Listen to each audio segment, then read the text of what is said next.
Good afternoon and welcome. I hope that it is warmer where you are than where I am today.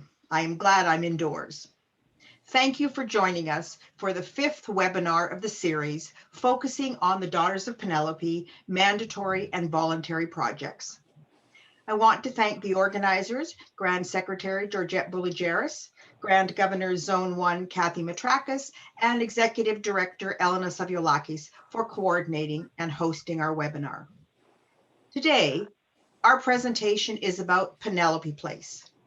I was able to visit Penelope Place in October of 2019 to attend their Purple Purse Breakfast event and tour Penelope's Place, where I learned firsthand about the programs and services provided. So now it is your turn to learn.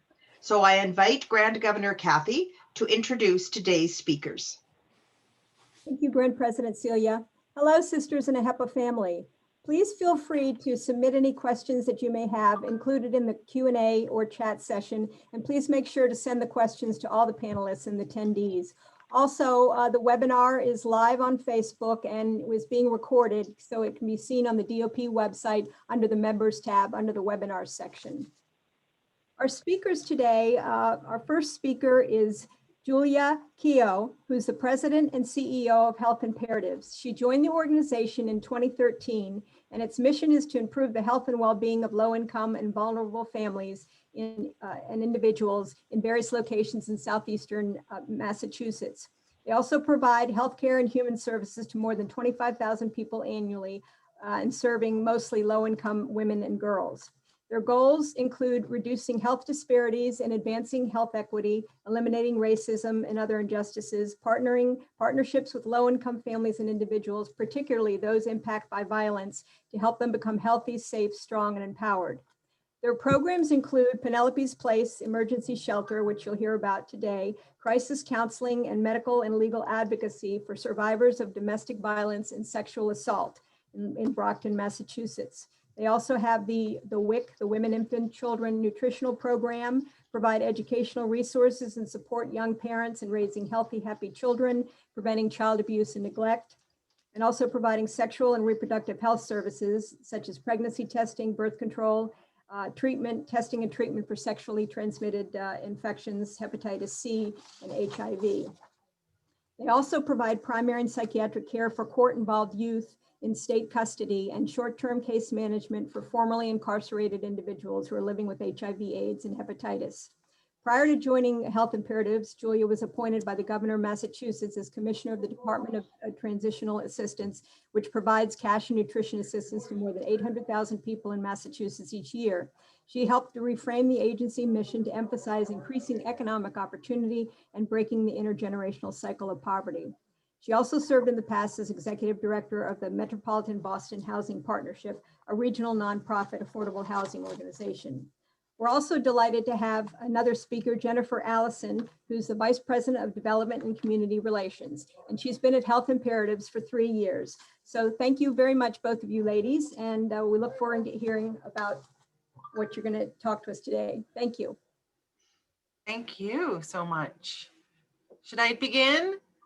Hi, thank you all. It's such an honor to be here. I want to thank everyone on the panel as well as everyone in the audience. I feel like over the last several years, we've become friends and sisters with people, not only in our District 8, but across the country. And so thank you all so much. I have a presentation that I will review, but I really, as Georgette had mentioned, we welcome questions, and I can kind of go off it, as the case may be, as necessary. So I will start by sharing my screen. I am a bit of a Luddite, so it might take me a moment. I practiced it, but that doesn't mean that I can find it. Okay, here we go. Okay, so Health Imperatives' mission, as you already heard, is to improve the health and well-being of low-income and vulnerable individuals and families in southeastern Massachusetts. And just to give you a visual, this is the area of Massachusetts that we cover, southeastern Mass, which is a pretty large geographical area. which both gives us a lot of opportunity to serve many people, but also a lot of challenges, as many of the areas are urban, but others rural and suburban. So it's a real mix of areas with people from a large, wide variety of backgrounds and multiple needs. Our programs, as we just heard, just put in sort of structure, in additional to Penelope's Place, are listed here, as were just mentioned. And what's important, I think, for us to point out is that while these programs seem different and diverse, they all sort of come together, and we operate by leveraging the services for people who are, by and large, extremely low income and have multiple barriers to achieving health, safety, and economic security. So we really learn a lot from, whether it's Penelope's Place, the emergency shelter, or the counseling, nutrition programs, education, and then the medical care, what the needs are of the people and how we're best served to address their needs.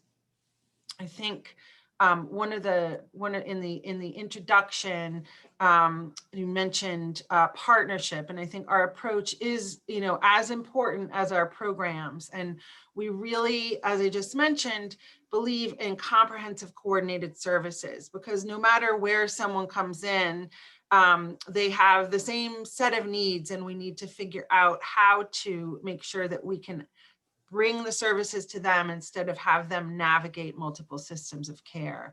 We talk about our services being trauma-informed and strength-based, which is understanding how people present after they've been traumatized and how to focus on the positives and their resilience, as well as, or in lieu of, just the barriers. We emphasize through all of our programs the importance of health and safety, and equally important, empowerment and economic security, because we see them all go and come together. Again, collaborative partnerships is the way we work, whether it's internally or externally. And I'm not just saying this because of the presentation, but the Daughters of Penelope are one of our most important partners and a model for how we like to work with people in the community. And we talk about you all the time. Yeah, Julia, yes. I think some people are having a little problems seeing your screen. Are you?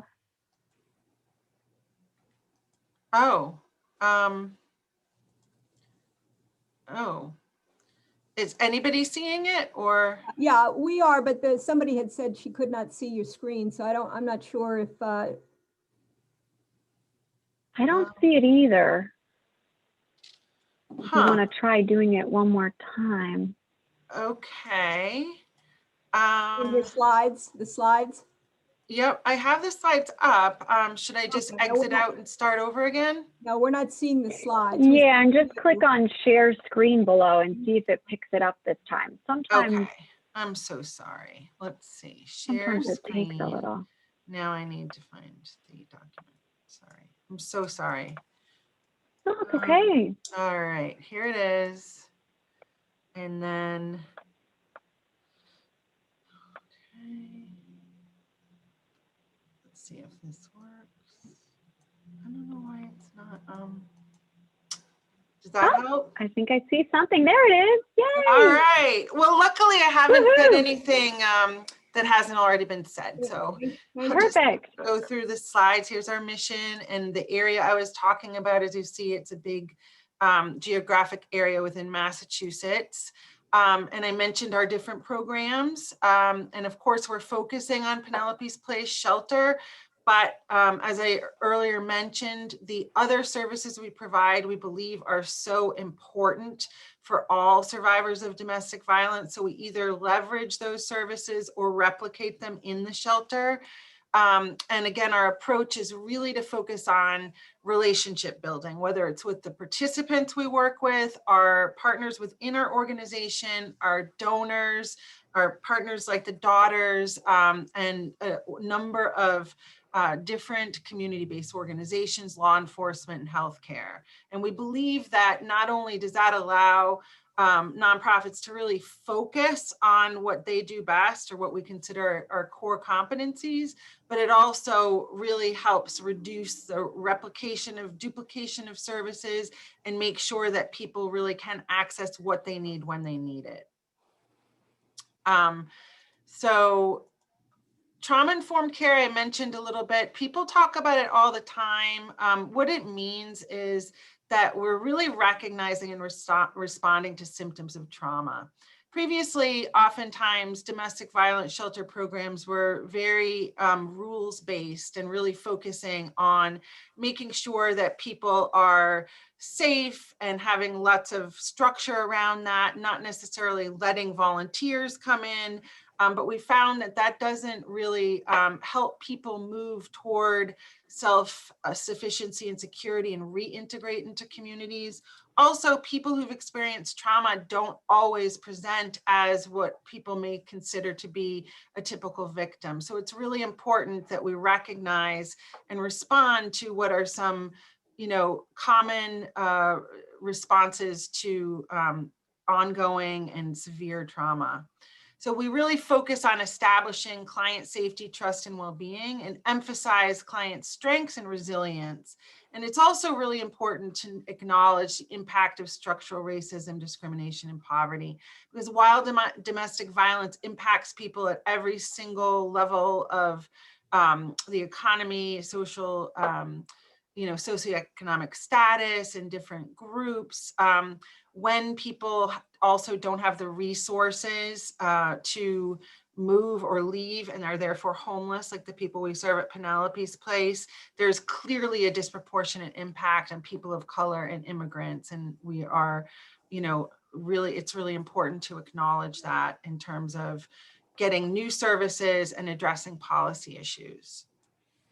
So Penelope's Place was named for the Daughters of Penelope in a partnership that began in 2008. And with the help of the daughters, we've been able to pay off our second mortgage and transform what was an emergency shelter into a really comfortable home where clients receive comprehensive assistance and support necessary to transition to permanent affordable housing.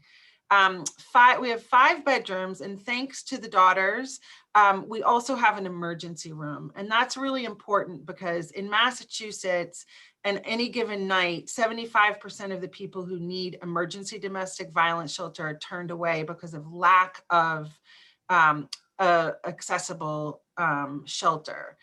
So we've addressed that by the daughters buying pull-out couches and having this capacity so that if someone is in imminent danger, we have a room.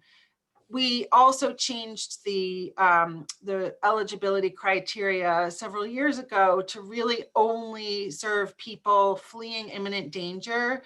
There are so many families who have been impacted by domestic violence, but if we were using the very limited domestic violence shelter capacity in Massachusetts to house people who have a history of domestic violence, we would never have capacity for people who are in imminent danger. So there is another shelter system in Massachusetts, but I think what that points to is that domestic violence is such a devastating issue for so many families, and we really need to think about increasing access to a number of services to victims across the spectrum. So I mentioned that we really, with the help of the daughters in District 8 in particular, as our steering committee, really sort of think about how do we increase access? How do we let people know more about it? How do we have all these amazing volunteers who have so much to give be able to participate as they hadn't in previous years due to that sort of focus on safety? And so we've really, over the last several years, not only raised awareness and funding and support, but we've utilized the experience and the support of the daughters to reach out to other funders and bring in more funding that would be able to use to increase assistance. So in the last couple of years in particular, we've really increased the type of financial support that we have available for survivors, where we can pay for emergency costs they have. We can also help them build their savings, which we believe is absolutely essential, because oftentimes one financial, crisis can lead to someone returning to an abuser or returning to shelter. We've also been able to provide stabilization support so that once a family leaves shelter, they are able to continue to work with us. And that's led to not only improved outcomes for families and individuals, but reduced length of stay. And when people are staying in shelter longer, that means you're increasing access and can serve more people. So in the last fiscal year, for which we have complete data for fiscal year 20, we served 67 residents, which is a 43% increase from when we started providing these additional services in fiscal year 18. In the first 5 months of fiscal year 21, which is this fiscal year, we've already served 43 survivors despite COVID, and I'll get to the reasons for that in a minute. But I just wanted to give you one picture of a room that we were able to transform into a community health and wellness room at the shelter after talking to staff, the clients, about what they really wanted. And this is, I think, really important to show, because it shows how lovely the house is and how without the daughter's support, it wouldn't be the place that it is today. I just wanted to talk a little bit about the impact of COVID-19 that's had on the shelter. Initially, about a year ago, when the coronavirus was first a major problem in Massachusetts, we were told by the state, which is our primary funder for the shelter, that we needed to reduce capacity at Penelope's Place so that we would have the ability for people who got the virus to isolate within the house. We were very concerned about that policy because it meant that we would be able to serve fewer people in a time where we were concerned that domestic violence was on the rise. So we worked with funders and then eventually got a new state grant to develop a very innovative partnership with a local Marriott hotel in the same city.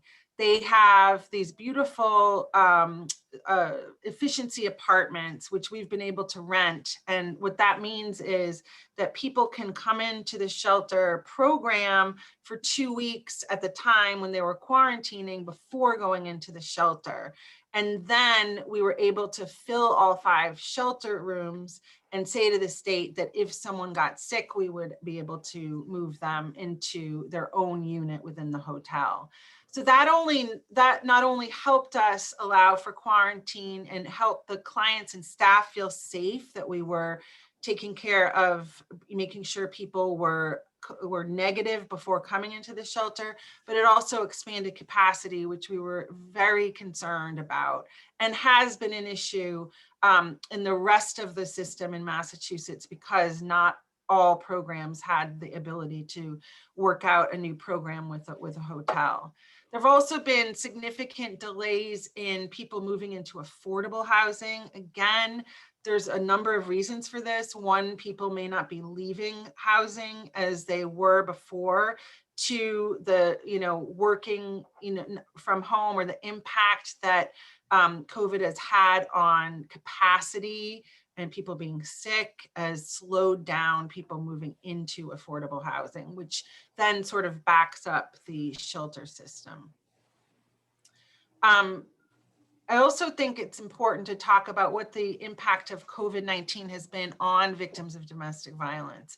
Initially, there was a lot of concern because there was a big drop off on people calling hotlines, our hotline, as well as other hotlines in Massachusetts. And we knew it wasn't because there was a drop in need. In fact, we were very concerned that there was an increase because initially, at least, most people were stuck with their abusers wouldn't necessarily have time to call or an excuse to leave the house to get services. And also people were really concerned about accessing services and not knowing whether or not those shelter in particular would be safe for them to go to because of COVID. So that plus the reduced capacity across the system was really concerning, especially when our local police partners in the communities we serve all reported that all crimes were down during this initial period of COVID, except for domestic violence. Even despite people not reaching out for services, there were still as many domestic violence calls. So we worked with the state. The state was excellent in working with us to address domestic violence as a very critical issue during the crisis. And invested a lot of resources into making sure people knew how to call, whether they were getting information at supermarkets about the hotlines to call. And we also invested and put up billboards so that people would know that they could call us. So I think that, that sort of gives you a sense of where we've been. The staff at Penelope's Place are absolutely incredible, and they have been there since day one, working full time, balancing the needs of the people in the shelter with keeping the staff safe. And it's no small feat, and we are eternally grateful for their incredible work. We thought we'd share just a couple of quotes from clients in the different service areas, just to give you a sense. I think one of the things that we hear a lot from residents is how important it is for their children. I would say about 60% of the people who come to Penelope's Place have children, and they're typically very young children.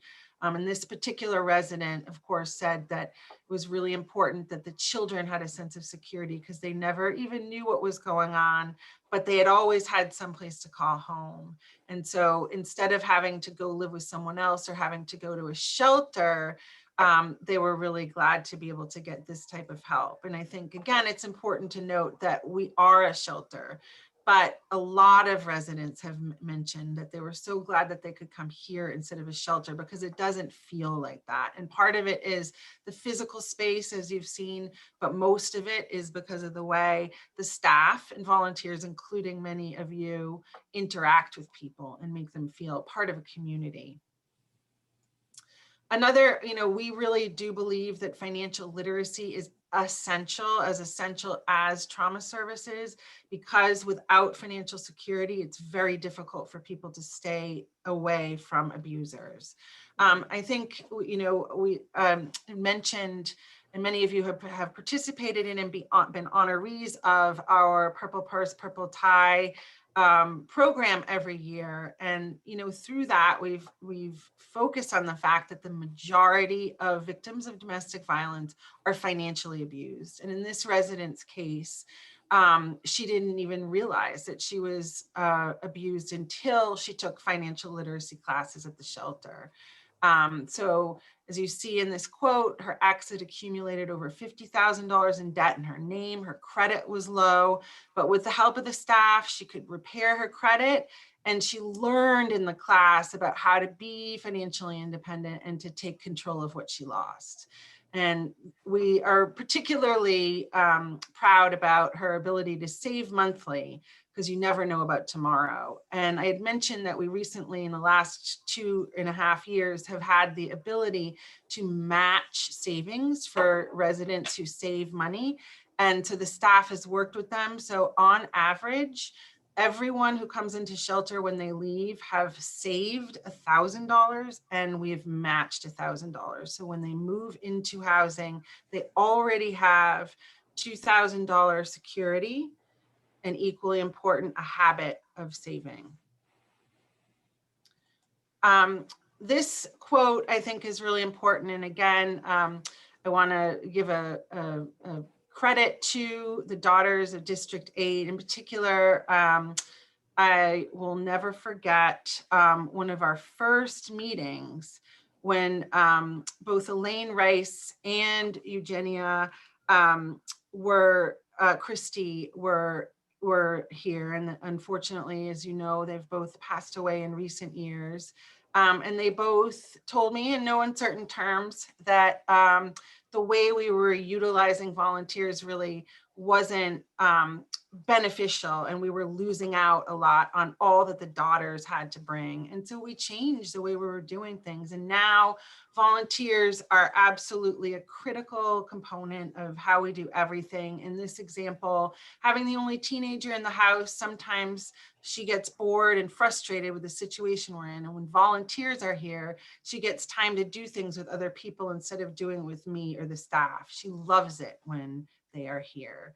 And that brings me to the impact of your support, the Daughters of Penelope. I think first and foremost, even though financial and in kind is really, really important, the most important thing that you've all brought to Penelope's Place is friendship and community.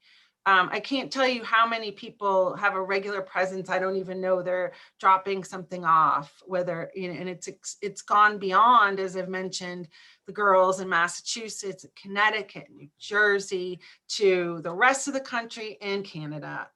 We've had people, most people who come don't only come once. And I think that it's really helped not only provide that support in the moment, but also give this feeling of, which goes back to your mission and your approach of sisterhood and women helping women. I think also many of you have involved your husbands and other men in your families in helping Penelope's Place. And I think that's really important too, because it's really great for people to see what a positive impact good men can have on their lives. I think I saw that Sophia is on the call, and her husband has been Santa Claus for many years and brought a lot of joy to the children as well. And this idea of having a normal childhood and going back and thinking about Santa Claus in that house they were in instead of living in a shelter. We've also, I've talked a little bit about couches. And I know if both Sophia and Maria are on the phone, but in addition to the first set of pull-out couches that we had many years ago, in some of these visits, we get some very invaluable advice from you all, including, you know, how ratty our couches were looking. And we got beautiful donations of brand new couches. And again, I think the approach that you all have to what would it be like in your own home, and having those high standards for the people who are living at Penelope's Place not only helps us provide that environment, but gives that feeling. People can just feel it. In addition, I can't thank you all enough for the beautiful handmade items. Again, that has the same impact that people are taking the time to actually make beautiful things for people, whether it's blankets or quilts or hats or gloves. And then in recent years, the household items that people have bought through Bed Bath & Beyond and Amazon, and really help people when they move out have nice things and important things to start their new home. Julie, I'm sorry for interrupting, but do No. you have the Bed Bath & Beyond registry and the Amazon registry? Yeah, Jennifer? Yeah, we have a couple of registries at this point. One is on domesticshelters.org. So you can go to that location and type in Penelope's Place to find that registry. And then the other is on Bed Bath & Beyond, as Julia had mentioned. Thank you. Thank you. So on the financial assistance, you know, I'd mentioned earlier when we first bought Penelope's Place in 2008, we'd been operating a shelter previously, but we were renters. And so it was important to buy this house, but we didn't, you know, it was a difficult time in the market. And so we had to get a second mortgage. And so over the course of the next 8 years, we were able to pay off that second mortgage thanks to the daughters. And the vast majority, I'd say all of the financial assistance that we get from the daughters, and also from a HEPA, it's a total of almost $270,000 in the last 13 years, has gone to basically the operation, not the operations of the shelter, but the physical shelter itself. So whether it's mortgage payments or maintenance, those are sort of the housing component of Penelope's Place, which it was so important, particularly to District 8, to have that financial assistance go to that. We also, through a HEPA and some of the donations from other chapters, use it to support the important services that we offer to children and adults. And then finally, every single staff person at Penelope's Place knows about the Daughters of Penelope. And I think that your sort of commitment and presence and willingness to not only respond to our requests, but to identify what you think we need and then bring it to us has made the staff feel really supported and really good about what they're doing. And I've noticed over the last 8 years, a willingness to be more flexible and try and think about things in a different way because of all of your support. So then I just wanted to give you a sense of sort of where we're going in the next year and what we think is important in terms of expanding our services. I mentioned how difficult it is for people to get domestic violence shelter in Massachusetts. We are really committed to increasing access to victims. And in particular, victims that we see are falling through the cracks of the mainstream system, whether it's because they have other issues like substance use disorder, or because they have other barriers, including their immigration status, language capacity. But we really want to focus on people who otherwise would not get the help. I wanted to give you 2 examples of stories that happened within the last week and show you how having the ability to put someone up in a hotel and having that available and the ability to provide ongoing stabilization afterwards can have a very important impact. Now, these are very difficult stories, and sometimes when they come up, it's almost like surprising when it shouldn't be, because this is what we do for work. But we had a last Friday, a woman who came in to our restraining order program in the Brockton District Court. And she said that she was in, her life was in danger and she needed not only a restraining order, but a place to live. So we told her that we would find her a place in the hotel. And while we're doing that, she said she could go back and get her stuff because her abuser wasn't there, but he was. And he kept her hostage. And when our staff hadn't heard from her, they started texting her. And finally, the next morning, and sent the police, but nothing came of it. And then the next morning, she texted back and said she was in the bathroom, and they called 911 and were able to arrest him and move her into a hotel. And I think that shows not only the importance of the hotel, but having this other program that's outside of Penelope's Place, but where we can identify victims who are at risk for emergency assistance. The second story was also very traumatic. And again, I think it's important to point out the staff, who I don't know how many ways to sort of thank them for what they do day in and day out. But there was a shelter resident with 2 young children, 3 and under, who does not speak English, is very isolated, no local family, who stayed in contact after she moved out a few months ago. So on Sunday night, her abuser broke into her house and stabbed her multiple times, and her 3-year-old found her.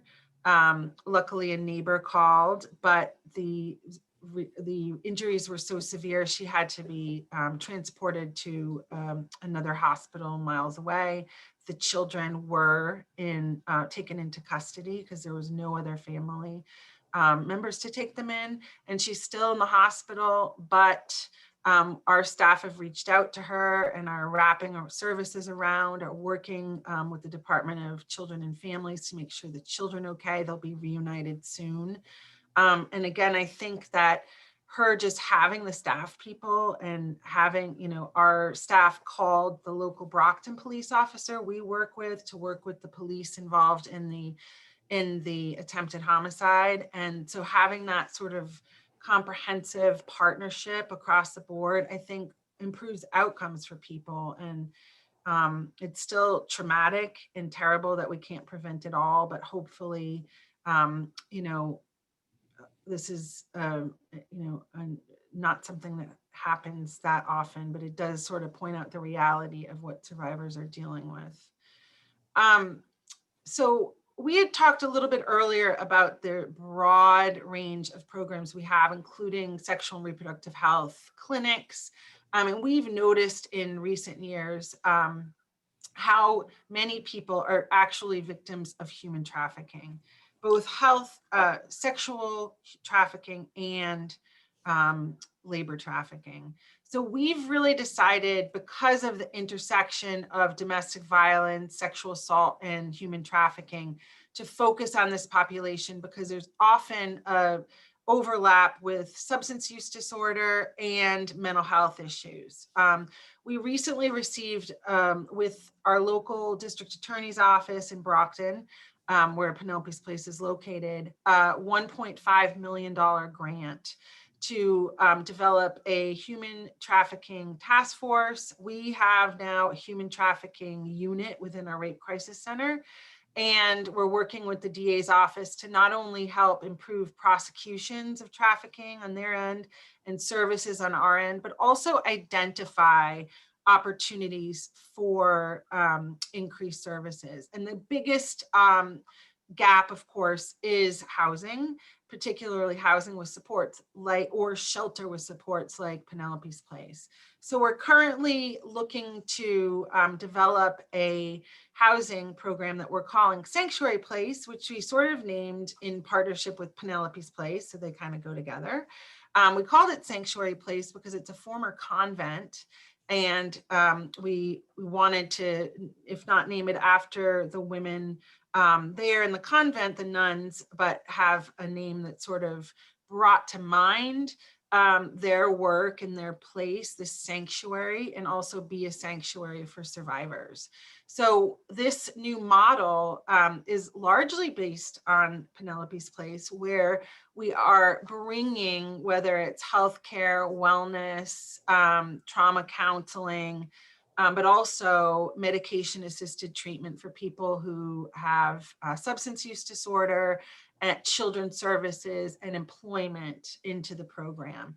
And we hope that this model that combines what I call low barrier housing, whether it's low barrier housing or shelter, something that's not a lot of rules based, but would if someone messes up or does the wrong thing, the answer is not to terminate them from the program, but to figure out how to keep engaging them in services and really making sure that they get what they need to be safe and to move to economic security.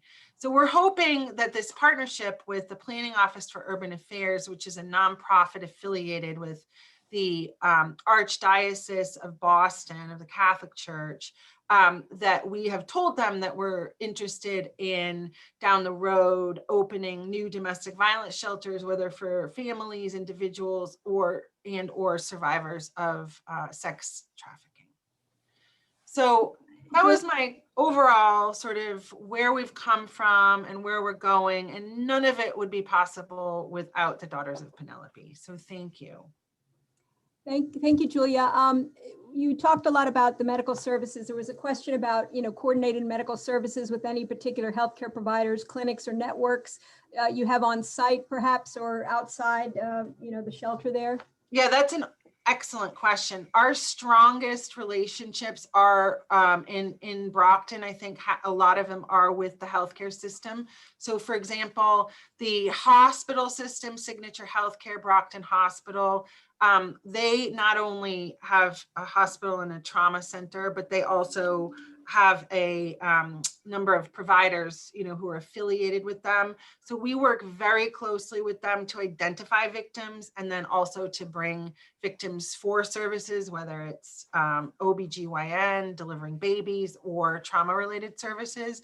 We also have an excellent relationship with our community-based health center in Brockton, which provides comprehensive care.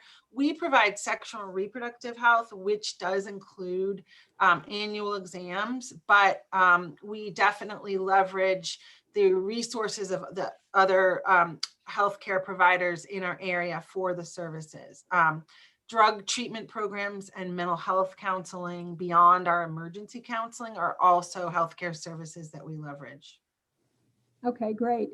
Also, the link for the domesticshelters.org directly linking to Penelope's Place was put in the chat if people want to refer to that. Also, there was a notice about Bed Bath & Beyond list that maybe it could be updated. They said they had most of the items were all purchased on that particular registry. Somebody, wow. We'll definitely get that updated. There's an ongoing need for additional items. And we're really gratified by the response that we've had and that so many items have been purchased. So and they have the registry ID number that's also in the chat that's listed if people want to take a look at that. Also, another question was about the church organizations or religious communities affiliated to offer support and spiritual support for residents and clients at Penelope Place. Are there That's a great question.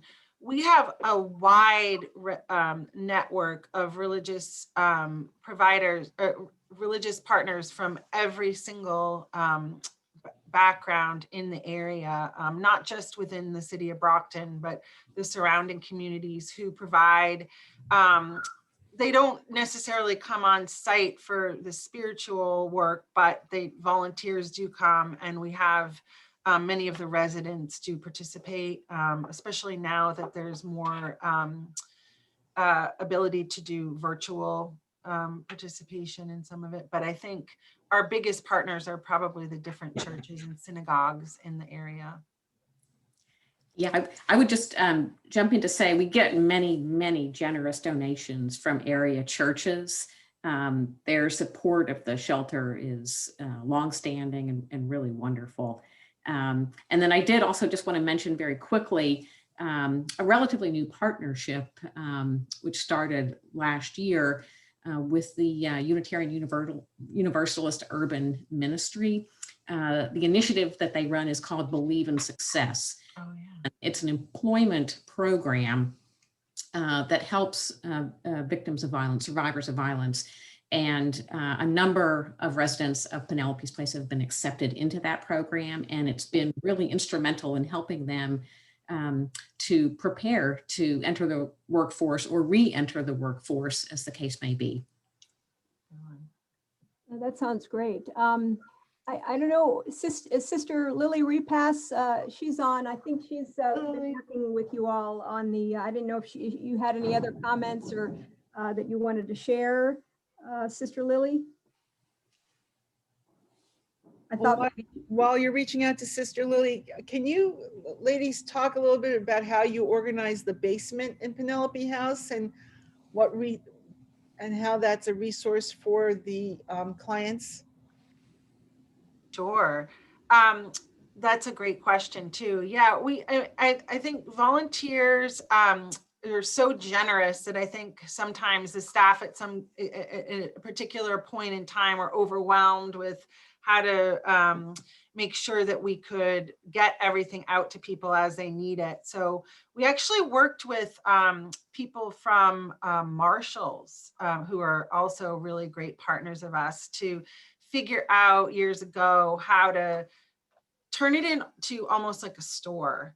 And so that's what we've done. And we have a number of, in the basement, different sort of racks of clothing by size and type, and as well as household items. And so we are able to take, generous donations from people and then make sure that they're getting utilized. We do have only 5 families at a time. So oftentimes we have the need to sort of store things, especially for the different seasons. But yeah, and that's an opportunity for volunteers once COVID comes back, because it's kind of like an ongoing challenge because we get so many generous donations from so many people. So. Okay. Sister Georgette, I don't see any other particular questions. Well, I have a question. Sure. Besides of financial support, which is always necessary. By the way, sisters, Julie is a sister. She is a part of the Daughters of Penelope, Sister Julie.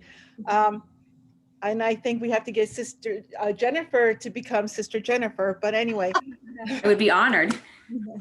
But besides financial support, what are some of the top things that you go through a lot that chapters might say, oh, we can support you or send that up to you? You know, I think one of the biggest things is gift cards, to be honest, because we have a lot of people now coming to the hotel, for example, the example I gave of the woman who came right away.